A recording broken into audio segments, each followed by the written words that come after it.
Matthew Januzek, welcome to the Biohacking Secrets Show. Thank you. Thanks for inviting me. I'm excited for our conversation. Our audience is a pretty savvy group and a lot of health and wellness professionals. And I think the topics that we're going to dive into today are going to be enlightening for many individuals, including those that aren't health professionals. But for our listeners who might not be familiar with your work, can you give us a little bit of your origin story, your background, and how we got here?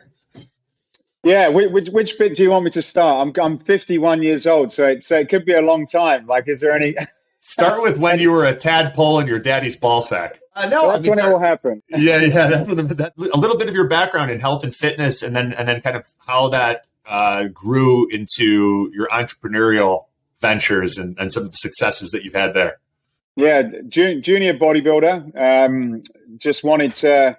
When I was a kid, wanted big biceps, and that was like my friends around me were all a bit older, and I'm like, yeah, I want. Can I swear on here? I just want to check. Yeah, of course. Let her rip. Yeah, I just wanted these arms that my friends had, and then that kind of led into me getting some weights, get my parents getting some weights, and then getting involved in bodybuilding, and then I was a junior bodybuilder up until about 21.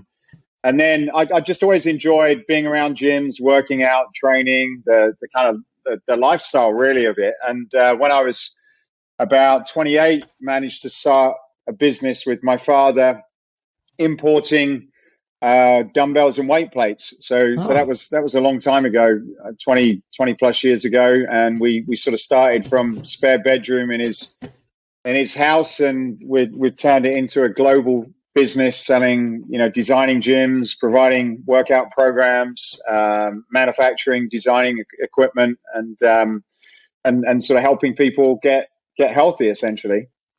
How are your shipping costs? Yeah, brutal.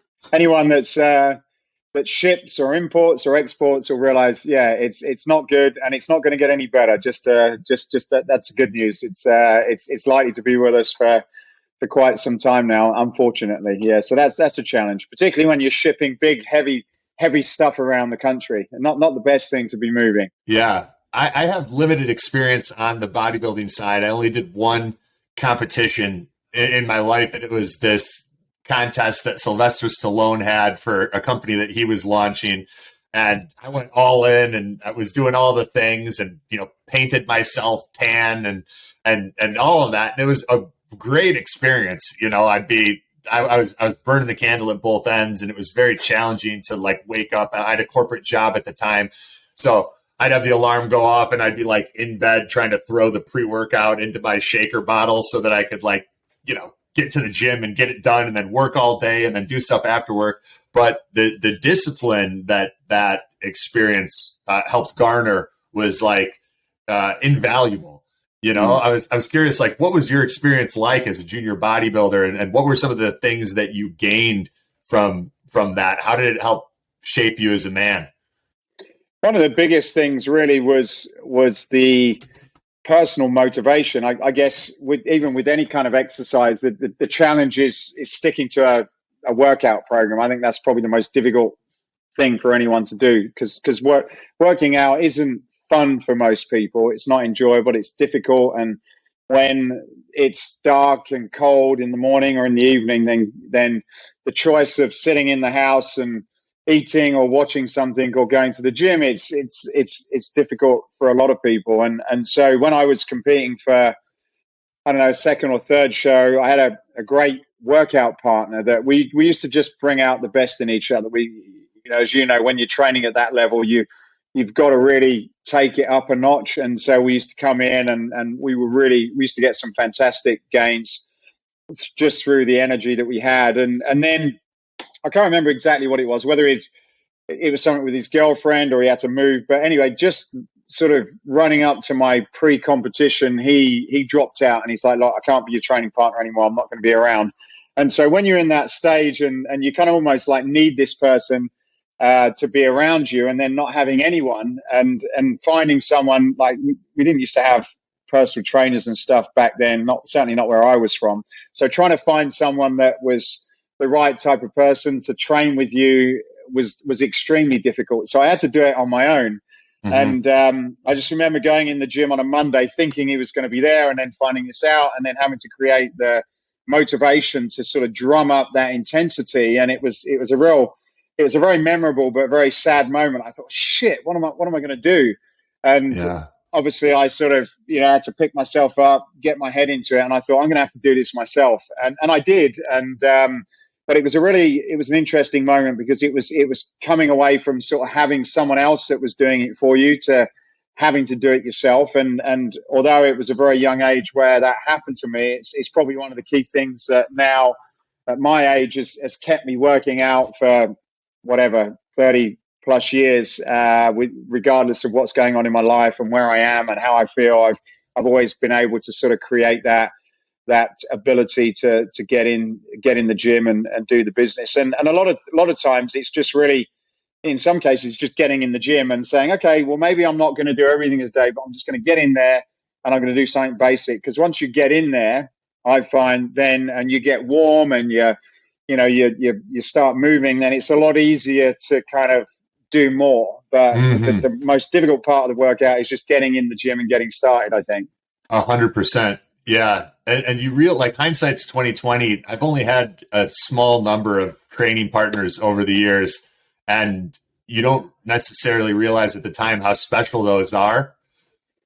But those moments where it's sort of thrust upon you to start self-sourcing your motivation and to be like, all right, if I'm committed to getting to the gym, 4 days a week, 5 days a week, 6 days a week, whatever it is for you, if you've made that commitment, there can also be this situation that you run into if your partner isn't motivated, where it can actually take you down, and hold you back, where you get someone where they're like, I'm not going to go today, or I had something come up, and then you're like, me too, So I think it's important to, on one hand, recognize how special those training partners that you can show up and crush with, those people that push you to get to get outside of your comfort zone and to do more than you would do on your own, how special that is. But at the same time, not giving away your power, or kind of falling into any of these patterns where like you're going to do it no matter what, whether they're there or not.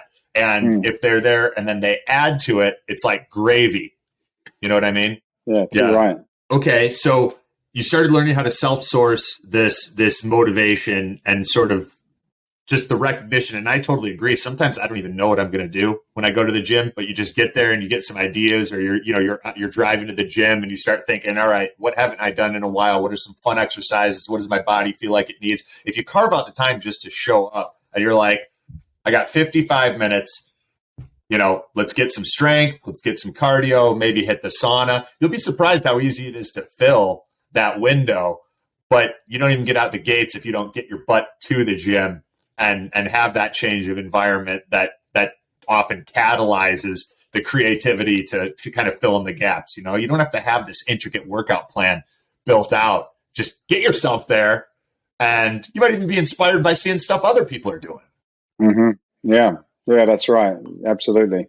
And so how old were you when you launched this importing business with your dad? Probably, we were working on it for a number of years, and like anything in business, it takes a while.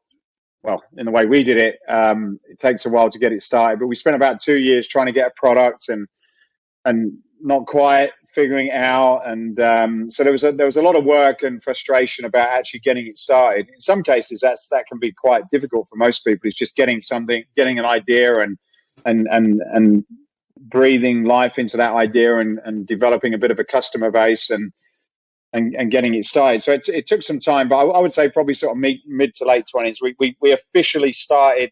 I think our first customer was in about October 1998 from memory, but there was a lot of work before that first customer happened. A lot of sort of ideas and money spent and energy that went into it.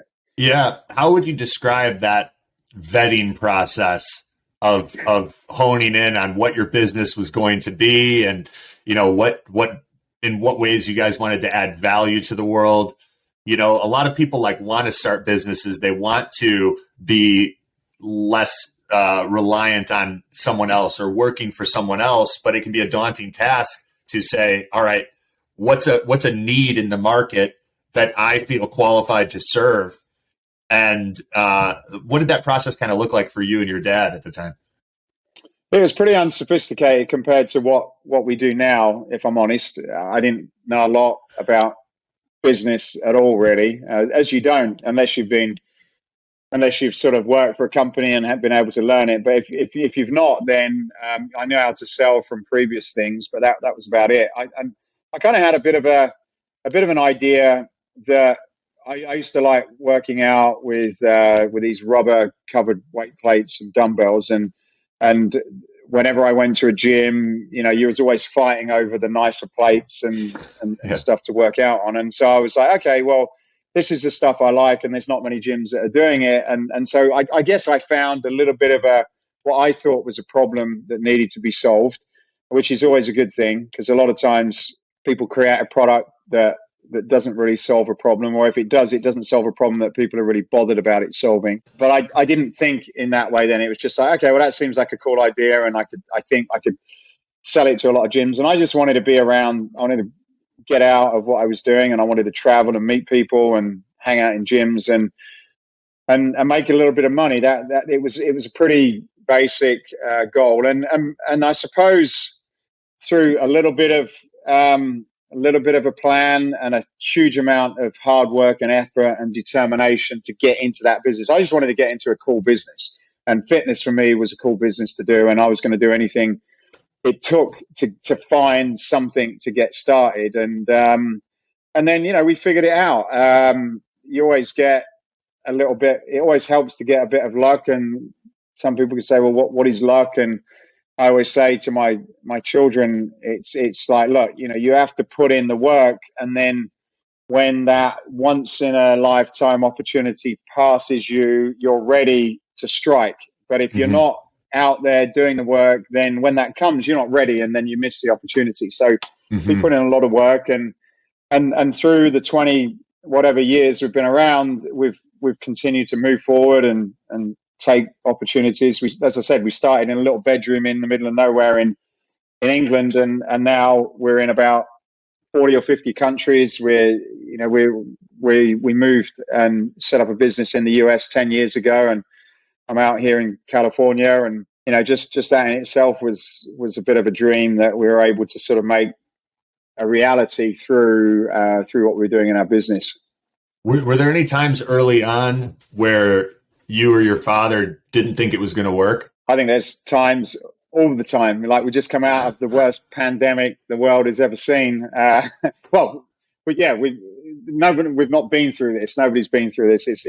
Recessions are bad, which we've had 2 of them, but then you kind of have a pandemic and a supply chain crisis. That's pretty difficult. So it happens a lot. And I suppose if you're in business or thinking about getting into a business, you have to, I suppose, be aware of that is part of just what happens. It's not, there's the good parts of it, but the majority of doing it is hard work and solving a lot of problems and dealing with a lot of pressure. And if you don't want that, you're better off working for someone that wants to take that and just being, just being good at what you do and not having the stress, finding money, getting customers, dealing with people. It's not all the fun that it looks like on Instagram when you see people flying their private jets and sitting in Ferraris, talking about how you can do it in 90 days.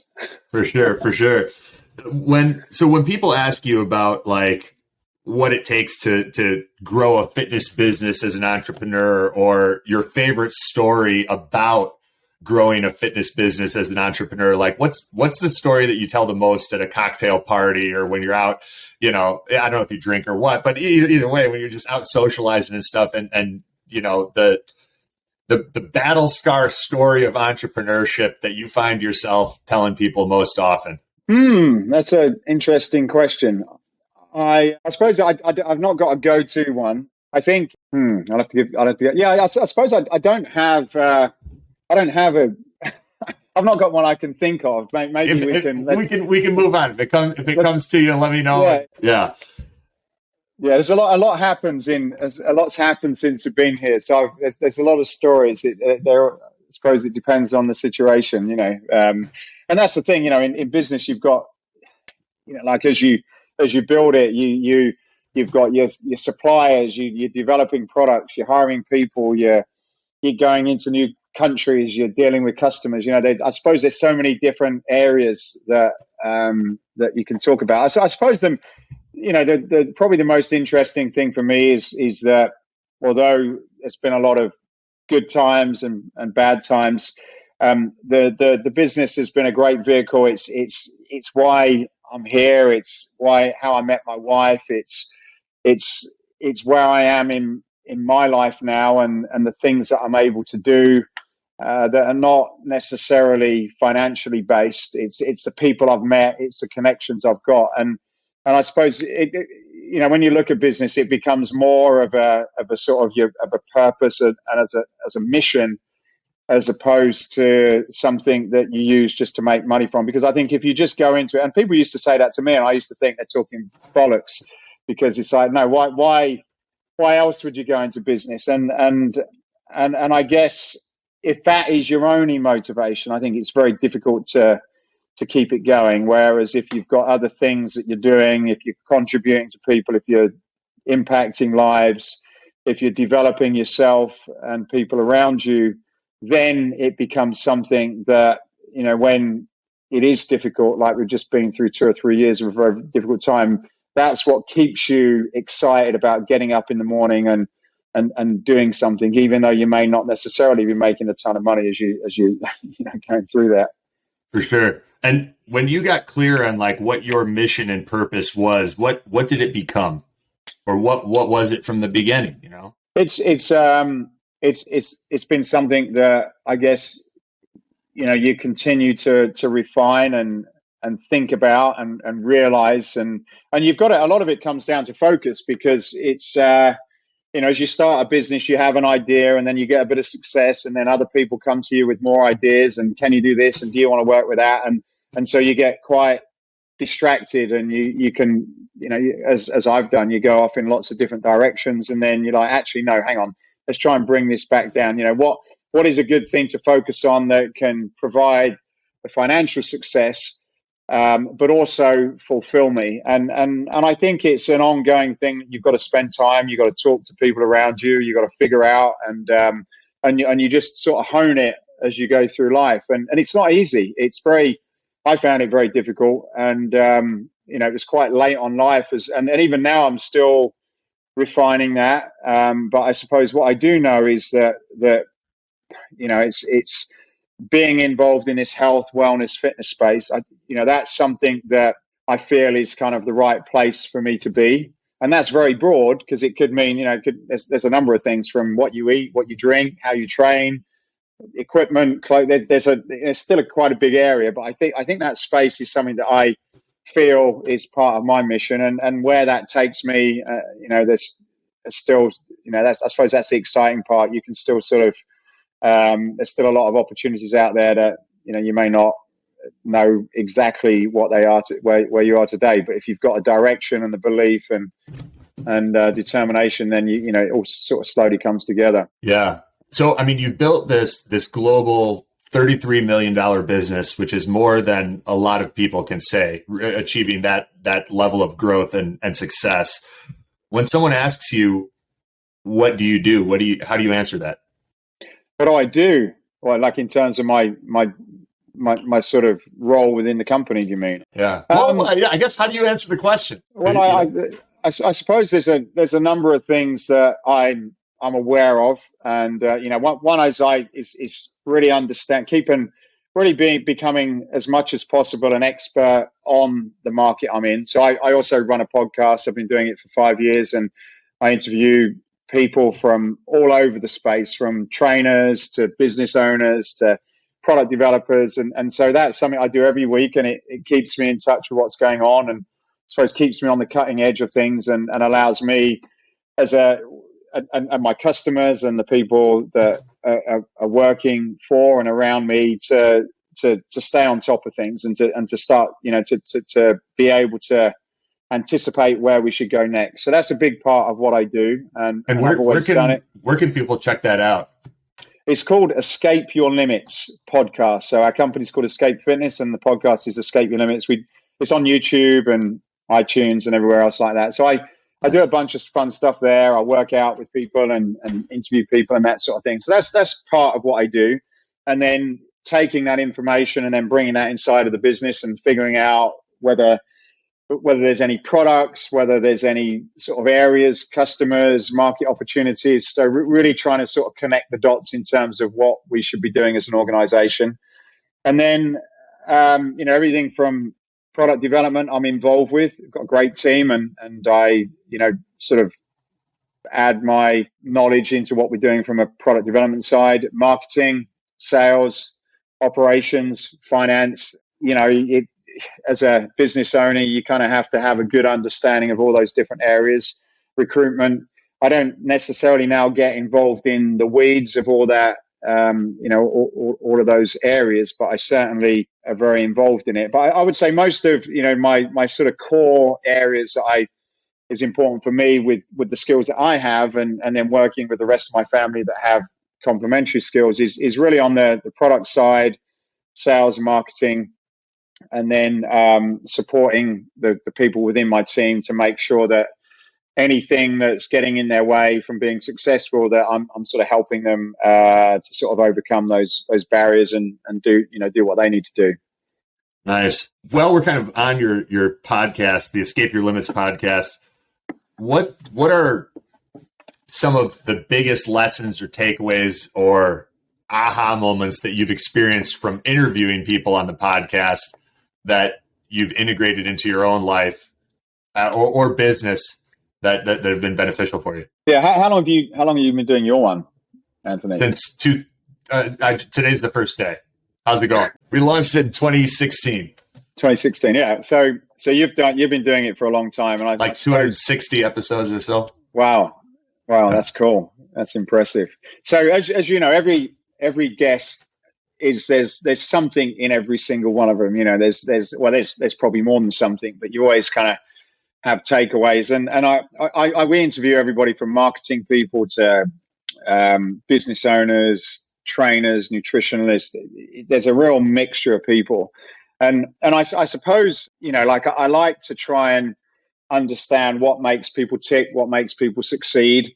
And I sort of have a little thing in my phone, a bunch of notes where I sort of put every one of those kind of like key moments or things that have really impacted me. And I try and keep a list, but the list has got so long and there's so many different things in there. But I suppose I've had a big impact on my general health and fitness. I thought I knew a lot about the industry which I was in, but as you start to talk to people, you find that there's so many different areas. And I guess one of the things that I found, and I'm fortunate like you are to be able to do this through a podcast where every week I get to ask whatever I want with some fantastic people. And, that's worth, the coaching alone of some of the people is worth an absolute fortune.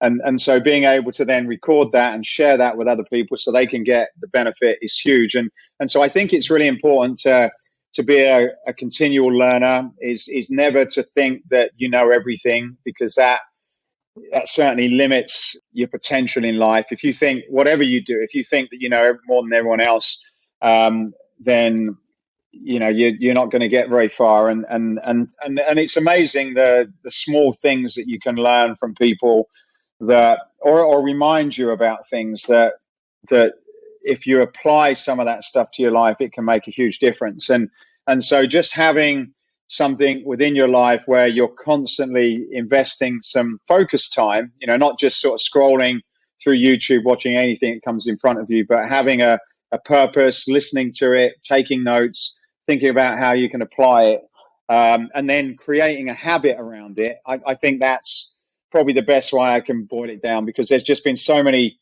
wonderful lessons. My life, as I'm sure yours has, is totally shifted as a result of what I do with the podcast.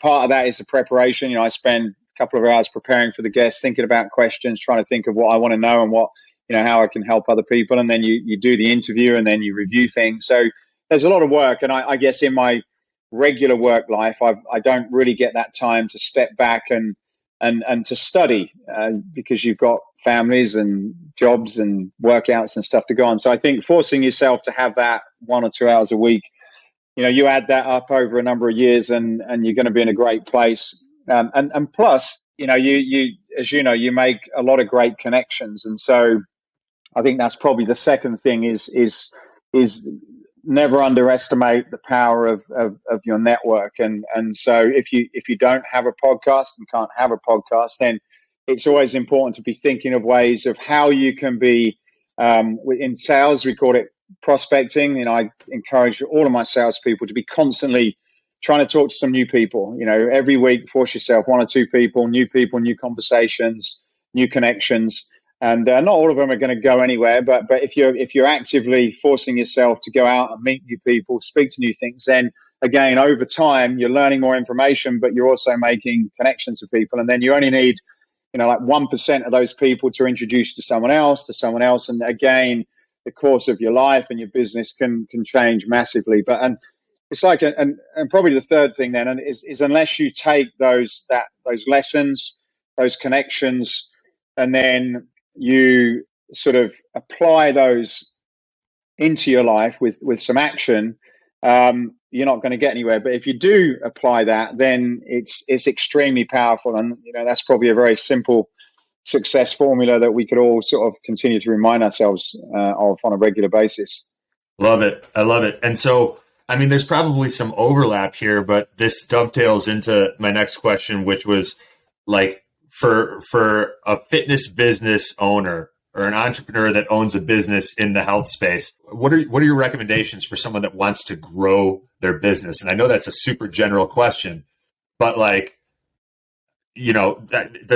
that tie into the answers that you just gave? Be a continual learner, be intentional with how you're going through the day. Are you deconstructing the information you're learning and looking for opportunities to apply it in your life? Are you translating that into daily and weekly and monthly habits? How, are you integrating with people socially and making new connections and touching base with existing connections? Or is it a different answer for someone that, has that wants to grow a fitness business as an entrepreneur? Yeah, as you said, Anthony, it's a broad question, and every there's different stages that you go through. And in the beginning, it could be a sales challenge where you just want to bring more customers, and then as you grow, it could be a supply chain challenge, which a lot of people are dealing with at the moment, and then it could be a cash flow problem because you've got customers and you've got stock, but you've got to fund the growth. So there are a lot of different areas that will change as you go on an ever, never-ending basis. But I think if you look at you as an individual, I think that's probably the best way to look at it, because there's certain things you can control and certain things you can't control. And what you can control is who shows up within that business. And I think probably the number one lesson, which is kind of relevant to what we're talking about today, is you yourself have to make sure that in terms of your values and the hierarchy of those values, is that your own personal health, wellness, and fitness is at the top. Why do I say that? Why do you put that over family, employees, making money? Is because if you don't put that at the top, then your relationships with your family is going to suffer, your relationship with your employees, the way that you deal with tough situations, you're going to be responsive in a particular way if you're tired and worn down, and we've all done it. But if you're in a good place mentally, physically, or as best place you can be by working out, getting your rest and recovery, eating well, and just kind of having that good balance of life, then you're going to be the best version of you. You're going to think clearer. You're going to come with the energy. You're going to be able to solve problems. You're going to be able to work longer than anyone else in a great state, and things are going to go a lot better. But as everybody knows, when you're not in a particular good state and something hits you and then another thing hits you, you crash and it goes terribly wrong. So I think that's probably the best advice that you can give. And then once you've got that, and you've got to create a lot of habits. Just working out means you've got to have discipline, you've got to have habits, and you've got to put yourself in uncomfortable situations, and you've got to force yourself to do things that you don't want to do.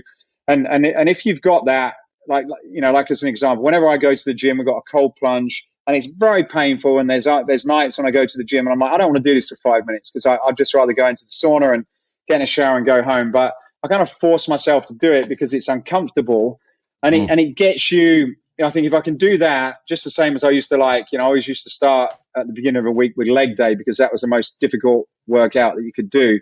But once you've done those things, you've done your leg day, you've done your cold plunge or whatever it is for you, then anything else is going to be easier. Nothing's more difficult than sitting 5 minutes in freezing cold water that's going to happen in your day. If you can deal with that, you're good. Or nothing's going to be more difficult than sort of doing 45 minutes with legs where you just can't walk anymore. So whatever those things are for you, do them first. And then the other stuff is, the other stuff is going to be a lot easier to deal with and to navigate through. I like that. Do you still do leg day on Mondays? Sometimes I kind of mix it up. It depends on where I am and my mood. I kind of every day I sort of put every day is as tough as leg day. I always prioritize my kind of legs because it was a weak body part and I thought it's going to be a strong body part, and so I never neglect my legs. In some cases I do legs like 3 or 4 times just because it's tough and I want to do it.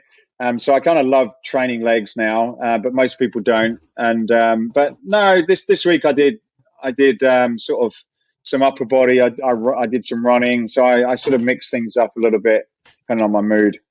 What are your favorite leg exercises? Well, I've got a bit of a sort of a love affair at the moment. There's a Kaiser squat in my gym. I don't know if you know, it's like an air resistance machine, and so you can do like really explosive stuff and you can load it a lot without it putting a lot of pressure on your back and your knees.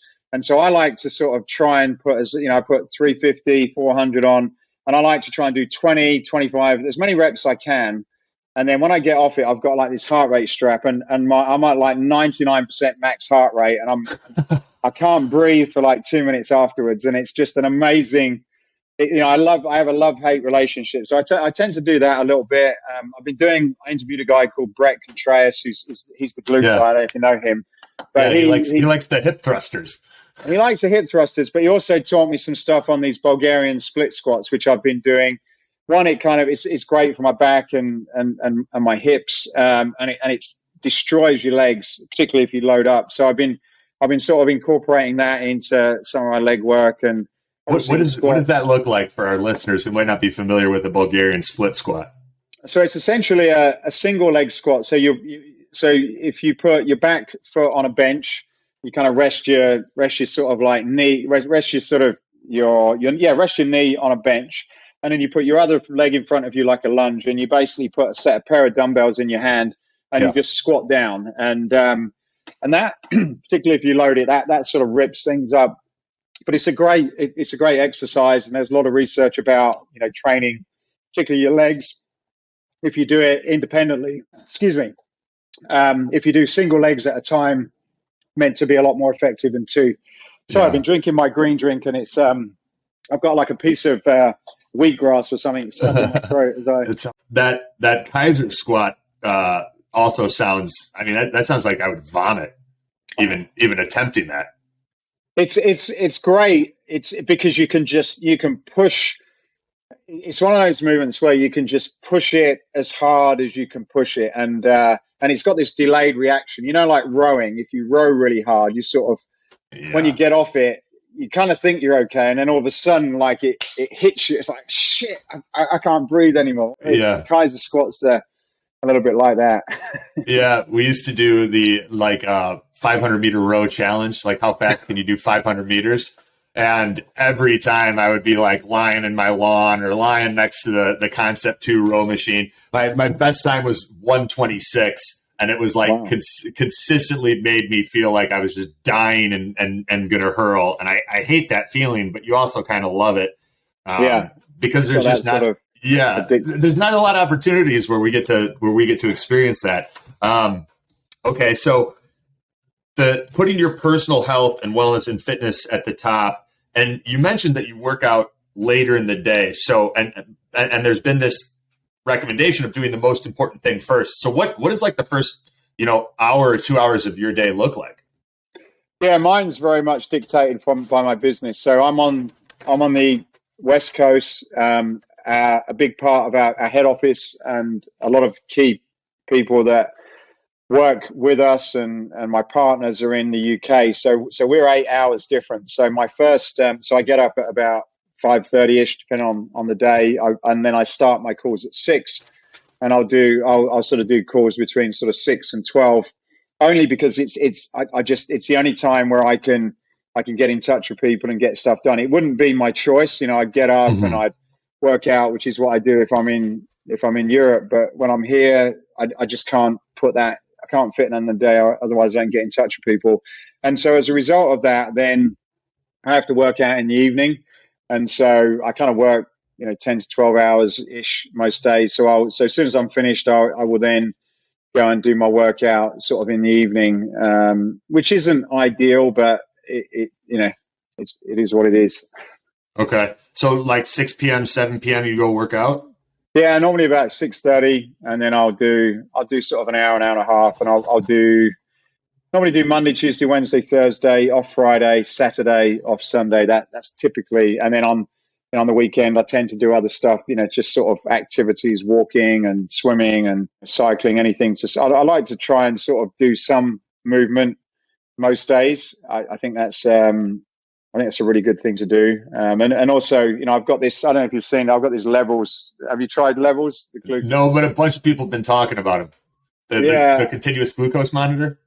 Yeah. So I've been using that, and I didn't really appreciate it, but when you've had food, although I eat reasonably well, just getting a walk in once you've eaten, getting some kind of movement really sort of helps your level out your glucose after your meal. So I've started to sort of pay a little bit more attention to that as well. And I guess in most cases, we just don't move enough, do we really? Most people, right? And, particularly through the pandemic. So just trying to get your steps in. Yeah. Okay. So I mean, I agree. I had a suite mate my freshman year of college. This guy, his name was Palak Patel, and obviously an Indian guy. And he'd go for a walk after every meal. It was like part of his culture and something everyone in his family had done. So every time we ate, he'd get up and he'd go take off and he'd go walk for 20 or 30 minutes, just as like a part of, his wellness routine. And he wasn't big. He wasn't a big gym guy, but he was walking and had some wisdom there about monitoring and glucose disposal and insulin sensitivity.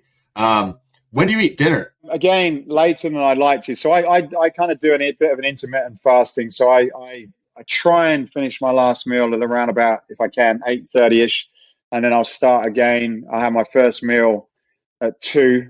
And then now where are we? 2:40. So I'll kind of kick off with. So I have athletic greens, which technically does break the fast. And to sort of, between maybe 11 and 2, where I sort of feel as I need something, I'll have a bulletproof coffee, which apparently, depending on who you speak to, but the majority seems to say that doesn't break your fast. So I'll put a little bit of MCT oil and butter, and then a kind of a double espresso shot, and I have my greens at 2. And then once we're finished on here, I'll either have some, I have some kind of protein. So depending on where I am, protein shake, try and keep the carbs pretty low, get some fats, protein, some nuts, that kind of thing. And then I'll sort of have, depending on what I'm doing and how I eat, I'll have 1 or 2 meals after that. I may just have the protein and then my sort of evening one, or if I can, I'll do my protein. I'll have maybe some like eggs and meat or something, and then I'll do an evening meal as well. So kind of like 2 to 3. That sounds pretty good. I like that. I'm like getting hungry as we're talking about it. I'm still fasted right now, and I was jumping into our interview like, oh, I'm gonna be. How do you do? What do you do? Do you do intermittent, or are you just doing a longer fast? Most days intermittent. I find my brain works better when I'm fasting. Yeah, and then I do dinner's my first meal of the day, so I usually do dinner and sometimes another dinner after that, but still cutting it off 3 to 4 hours before bed. How many hours do you fast then? Oh, usually if I eat my first meal, like call it 5:30 p.m. my time, I'll usually cut off food around 8:30 or 9 at the latest. Oh, wow. But sometimes 5:30 is it. If I have a Wow. big meal at 5:30, then it's just one meal a day, and then I'm Yeah. fasting the rest of the time. And I wake up, I do some work.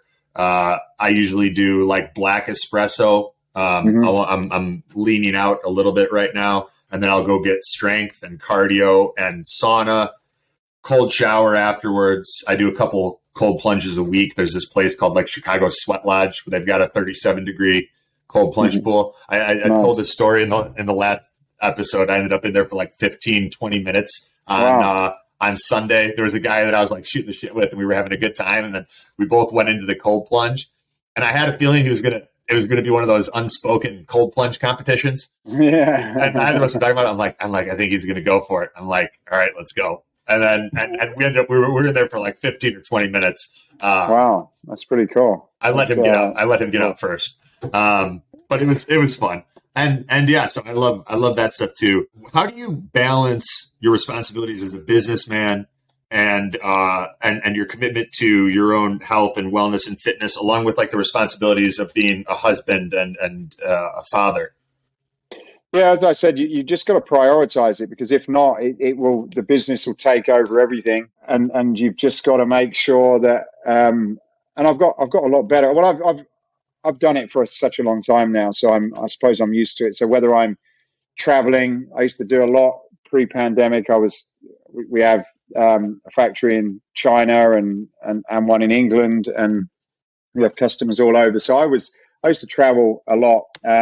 But wherever I went to, whether I had a meeting, whatever, then I would just make sure that I'd have my workout plan. So if we were going to go for a meeting in a day and then have dinner, I would just start later and get my workout done in the morning. Or if it was in reverse, I'd make sure I get back in the afternoon, clear myself a couple of hours where I can have a workout, get myself sorted, get ready.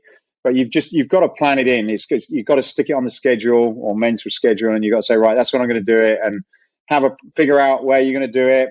Um, you know, I I can, even if I don't have a gym in the hotel, which I always try and get, but a pair of running shoes, and then I'll look for a park. I'll do a bunch of body weight stuff, single leg squats on a machine, pull ups, dips, press ups. You can get a pretty intense workout with your body weight, or a light set of dumbbells. So I kind of figure all that bit out. And then, make sure you got your sort of food as well before and after you work out. Otherwise, you're going to be hungry and you eat a load of shit, and that's not good. That'll undo everything you've got. So getting some, take stuff with me, my greens, my protein, and all that kind of thing. I sort of got that dialed in, and I think most people forget about that as well, because it's about convenience. And if you are traveling and you get back and in your hotel and all they've got is just junk, and you're starving, then unless you're super disciplined, you end up eating something you shouldn't do. So, and I think if the intermittent fasting is pretty good for that, because you can pretty much just, as you say, like one meal a day. I went to New York last week, and it was really easy, because it's like, okay, no plain food, whatever. I'm just going to have some water, and I'm just going to eat when I get there. That's me done. And so if you providing you have the right sort of food within that window, it's great. Yeah, It's very convenient. for sure, for sure. I'm a big fan of like when I'm traveling and stuff like that, just sticking to that one meal a day thing. And something, if I get hungry during the day, I'll just throw back a couple of handfuls of like chlorella and spirulina, and keep drinking water, and maybe some espresso here and there, and it just kind of works itself out. And it's less to manage. Where you're like, Yeah. oh, I got to find a healthy lunch and I got to find a healthy dinner. And it's just becomes overwhelming, and then you're like, Yeah. So where's Escape Fitness at today? And like, are you guys, you work with a ton of different gyms and you supply them with a lot of your innovations and equipment. Maybe you could kind of tell our listeners a bit more about Escape Fitness, what you guys do, who you work with, and what you're all about. Yeah. Thank you. So we work with gyms across the world. So a lot of people come to us and they want help with designing the gym, so that's a big part of what we do, and we create a lot of these functional training spaces. We install free weight areas, functional training areas. We provide education to the trainers and the gym, so we'll show them how to use the equipment. We've got a whole suite of programs and certification courses that we do. And then we got a bunch of cool equipment from, people like to do the tire flips. We have these sort of really cool looking tires and plyo boxes. We just launched a product called the Barrow, which allows you to do sled work and farmers loaded carries, which is a brand new product, which we've just launched. So a lot of what we do is for commercial gyms, and we work with everybody from Equinox, UFC, 24-Hour Fitness, Orange Theory. So most of the brands that people will see, we're probably in LA Fitness. We're probably in, some of our products are in those, and we do a lot in the residential markets, so apartment complexes, hotels, schools. We do a ton of stuff with a lot of the big schools as well. So you'll find our stuff everywhere. It's although people do put it in their homes, it's kind of more commercial, but we do have some really cool products like the Bulgarian bag and sandbags and that sort of stuff that are great tools that you can. I don't know if you've tried the Bulgarian bag, have you? Yeah. I've got a Supples Bulgarian bag. Yeah. My buddy was like an awesome wrestler that turned me onto him. Yeah. So that's Ivan. So we're his sort of official distributor for the club business, and that's nice. That's a wonderful product. I'd recommend checking out because you can do so much with it. It's a strength. You can get your heart rate up. It does a lot of rotational stuff. It's one of those few products that kind of does everything that you really need in a training tool. And it's I used to stick them in the boot of my car, and if I was traveling, not flying, and wanted to work out, then I'd just pull that out the back, and I'd be in the car park doing Bulgarian bag spins. For the people that aren't familiar, it almost like if you picture like a goat.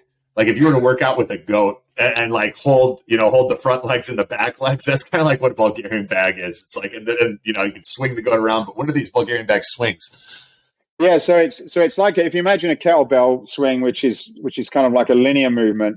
Yeah. The swing is a rotational movement. So you're kind of almost like throwing it so the goat is a great example because apparently that's where the story started. That if Ivan was a Greco wrestler, if you used to win, we're back in Bulgaria, as legend has it, if you won a wrestling competition, then you get to take the goat. You won the goat, and so what you do is you pick it up you imagine the goat on its back, you pick it up by the front legs and the back legs, and that's kind of the shape of it. And then what you would do is you'd kind of like imagine like swinging it around and putting it on the back, which is one of the moves that you do. So the spin is essentially you kind of do that, but you go all the way around and you do it left and right, and then you do front. So that's the spin. It's a great move. Gotcha. It's great for your core, balance, strength. It's a really wonderful functional movement for many different sports out there. And that's one of my sort of favorite bits to put in my workout program. Yeah, it's a great implement, and it wreaks havoc on your grip too. There's so much you can do with it. Where like. So that exercise, the Bulgarian bag spins, it's kind of similar. Like if you took like a 45-pound plate and you were doing like halos and swinging it around, but it's much more functional. And right. It has a functional twist. Well, this has been great, Matthew. Thank you for coming on.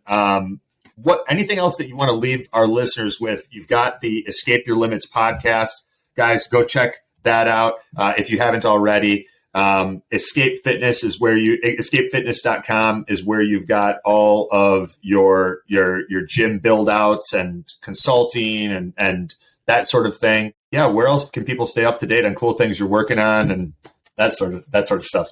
Yeah, thank you. So if you, from a business perspective, LinkedIn, I do a bunch of stuff on there. So you could just put my name, which is on the screen here.